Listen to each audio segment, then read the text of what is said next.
Welcome to Soul Awakening with Sandra. I'm glad to have you back.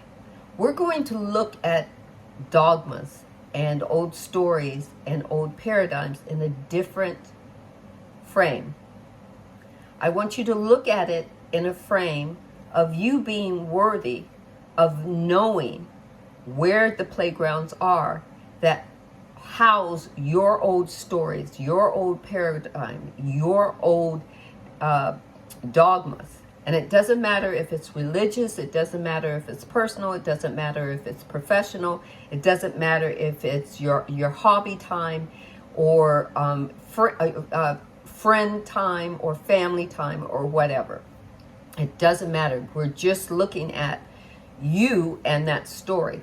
And the first thing I want you to step into is owning the fact that you are worthy of knowing and observing where your ego plays at. Because if you remember, ego likes to be incognito. It does not play in its playground while you are observing it. Because then you will have another thought. You will have another thought about that story that's playing in your subconscious as a record on scratched, distorted vibration. And you will have another thought. Is this for my greater good? Your ego doesn't want to see, hear, or feel you have that thought.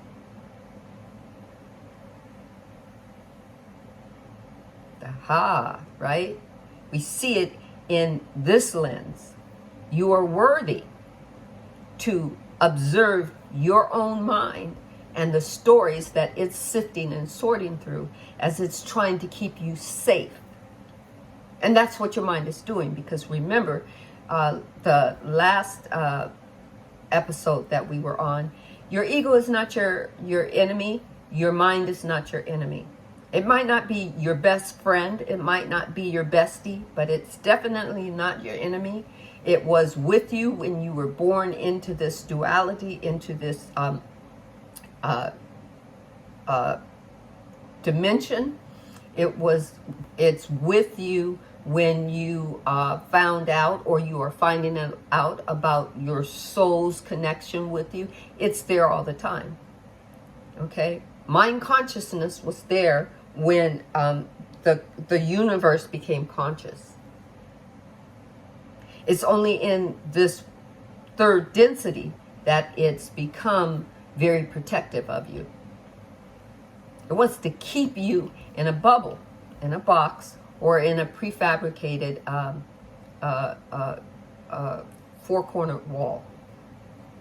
Yes. But it's for you to know that you were born into this existence as a spiritual being, having a human incarnation, being able to make choices, free will choices, and choose from a infinite possibilities of the stories and timelines that you want to create from. And you should be the one sifting and sorting through those stories, bringing them forward and deleting them when you want to. Just like software on your computer. When the software is no longer serving the computer and it's slowing your computer down, so to the point where it cannot function, then you have to go in and bring up that software, which is those stories or those paradigms, and even those dogmas. And it doesn't, remember I'm saying earlier, it doesn't matter where the dogmas come from. It just means if it isn't serving you for your greater good, you have to go in and delete it. You have to go in and bring it forward. It's just you in the shadow of your unconscious mind. I wanted to say conscious, but unconscious mind hanging out there. And sometimes it doesn't know why it's still there. Sometimes it could be that little girl that heard so much stuff that didn't understand it, and she's in the shadows saying, Sandy, what do I do? And until I kind of have this moment where I get a a bell rung, or somebody makes me feel a certain way, or toots, or not toots the horn, but kind of rubs me the wrong way, so much so that it throws me off centered. That means that you have to go in and you have to check yourself. Nobody is pressing your buttons. Nobody is making you feel any sort of way. It's just what they said gave you a stress moment. What they said put you on alert that something's going on with you that you need to address. And something is in that ego's playground that now you need to bring forward. There may be a little girl or a little boy hanging on the merry-go-round, and that thought on that merry-go-round is just going and going and going, and they were left there, and they're scared, or they don't understand. And all they can do is, when that button gets pushed, they tweak your a part of you that says, "Ooh, I don't like that. I don't like why she said that. Why did she say that? That triggered me. That hurt me. That made me feel less human than I felt the moment before." All of that. And all of these are in your subconscious. They just are. From the day from 0 to whatever day we decide to transition from this realm into another realm, we should be working on those stories. Because the reason why we're triggered is those stories are no longer for our greater good, and it triggers us. And we are worthy because we were born that way. I believe we were not born as sinners, and we do not have to rectify anything with the consciousness of God. God is not an anthropomorphic man in the sky that's waiting to judge us and either give us permission to come into heaven or live in hell.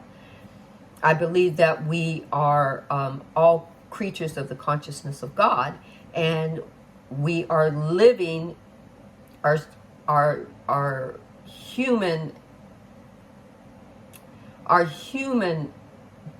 if you want to call it destinies. We are creating our human destinies each and every day.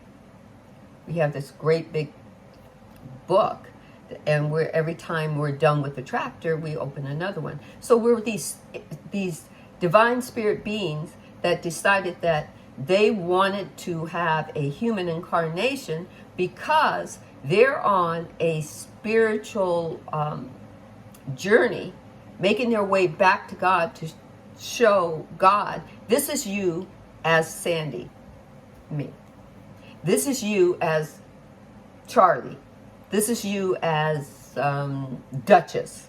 And those are two abstract names. But and Source or God is saying, oh,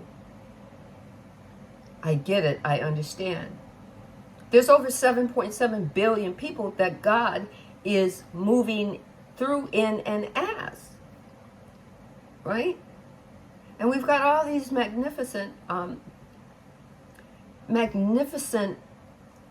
and sometimes when I stop, you'll have to bear with me because my soul wants to change the word that I'm about to use. We have these infinite, magnificent possibilities of how we can manifest who we are. But it means that we do have to be an observer of the thought process, because our mind is used to being a creator, not the creator. It wants to be the creator, but it can't be the creator. It's a creator, and it creates for us through fear or through lack or through malice or envy or hate, because these are finite, defined feelings. And it protects us. So if we're having all those type of feelings, then we're keeping people at bay. It believes that we're keeping situations and circumstances at bay. Whereas the consciousness of your soul is infinite. It's love, it's peace, it's harmony, it's joy, it's the gift of health flowing through your whole body. It's divinity. It's wanting you to live the best life you can. So if you want to snowboard, it wants to feel what it's like to snowboard. It doesn't want to say to you, oh, don't do that because you'll get hurt. It's going, if you're going to enjoy it, do it, and take care of yourself while you do. Whereas your mind is going to say, oh no, don't get on that snowboard. You're gonna hurt yourself, and you're going, that kind of thing. Right? You're going to always look at things through the lens of fear. Now, don't get me wrong. Your soul can retrain your mind. Your mind won't let you retrain it using your mind because it knows where the playground is. It knows where all the file cabinets in your beautiful processor called the brain is because it filed it there. So the reason why I want you to see through the lens of you being worthy enough to be the observer of your mind and your ego is because it's for your greater good if you do. But only you can see that. I can plant the seed, but I can't make it grow for you. Sometimes where it used to say you plant the seed and then there's somebody to water it for you, and then after it waters and grows, then there's somebody to help you harvest it, and then there's just you seeing, feeling, and being that seed as it grows, becoming worthy of you being worthy of knowing that for your greater good there are things that you need to let go of. The thing that my soul wants me to share is that people say that you need to go through some really negative shit to awaken to your greater glory. You don't need to go looking for pain. You don't need to go looking for turmoil and discord. And you don't need to look for all those to prove that you are worthy of a glorious life. Now, if things happen because you choose a path that you didn't mean to choose, you get another day to choose it. You get another day to change it. But you have to know where the stories are so that you can find out if that story is a repeating story of why you keep choosing the same thing over again, expecting a different reaction or a different process or a different type of lifestyle, right? You have the same, you're using the same plan to get something to happen differently, right? And I'm quite sure there's a shorter version of words to say that mean what I've said in my long version, but that's just the way my soul speaks. So you are worthy to observe your mind. You are worthy to step in to that playground that the ego plays in and call the many yous forward that are on repeat, and they don't know what to do. They don't know what to do except every time you're triggered, all they can do is yell or cry or scream or panic, and that reflects on you because they're you. So you are worthy to to observe your ego and your mind. Do not let your ego and your mind do anything incognito. Observe it, have a conversation with it. So what if people call you a little crazy? If you're having a thought, you're in the store and you're constantly buying stuff that is no good for your body, and I'm not going to tell you what's good for your body. You know if you're having an adverse reaction to certain types of food, or if you're overeating, or if you're undereating, you know it. But if you're going into the store and you have something that triggers yourself, that makes you buy something that makes you binge eat it, then it's a story that's on repeat that you can go in and observe where it's playing in that playground, and you get to walk in there and say, all right, enough, I'm done. And call that, who knows, that maybe it started when you were little, and maybe you binge eat because your mother, every time you sat down to the table, your mother said, if you don't eat all your food, you're not going to get any dessert. And she gave you way too much on the plate, and you ate it all, and then you ate the dessert and whatnot. And you might be blaming the dessert on the overweight as opposed to eating 2 helpings instead of 1. Who knows? But only you would know if you go into the playground and you call that you forward and go, let's have a conversation.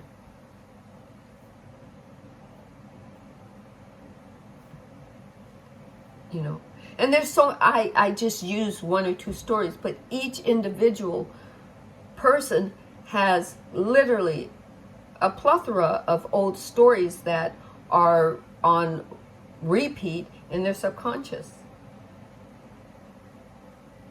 It's for me, I believe it's virtually impossible for me to name every one of them. I named in the last couple of videos the most significant ones that show up a lot. But in this segment, I want you to know that you are worthy enough to go into your own ego and your own mind and traverse your subconsciousness to find out what your triggers are. Especially if you don't trust other people to listen to you and help you the way you want them to help you. Because not every psychiatrist is going to go that deep, and not every psychologist is going to go that deep, but you definitely can go that deep. Because it's your ego and your mind and your subconscious. And you can have as many conversations with you as you need. Not saying to give up on a therapist or a psychologist or a counselor or a psychiatrist. Not telling you to give up on those. Not telling you not to go to those. Just telling you when you feel dissatisfied, you can help yourself, along with them helping you. They can open a doorway, but you have to go through it. And you have to know that those playgrounds are there. You have to know that those stories are there. And do not be afraid to sift and sort through those old stories so that you get to tell your ego and your mind when you want to let go of them. And soul-wise, your soul is always ready to help you retrain your mind and help you walk through those dark hallways in your unconscious. So with that, I'm going to say thank you very much for joining me today, and thank you very much for allowing me to drop a seed, or if I've watered a seed, thank you very much, or if I've helped you harvest some of the information that you might have gotten from someone else, I thank you. And I enjoyed being able to talk with you today. So you have a blessed day or evening or night, wherever you are. Be blessed, be well, and talk to you next Friday.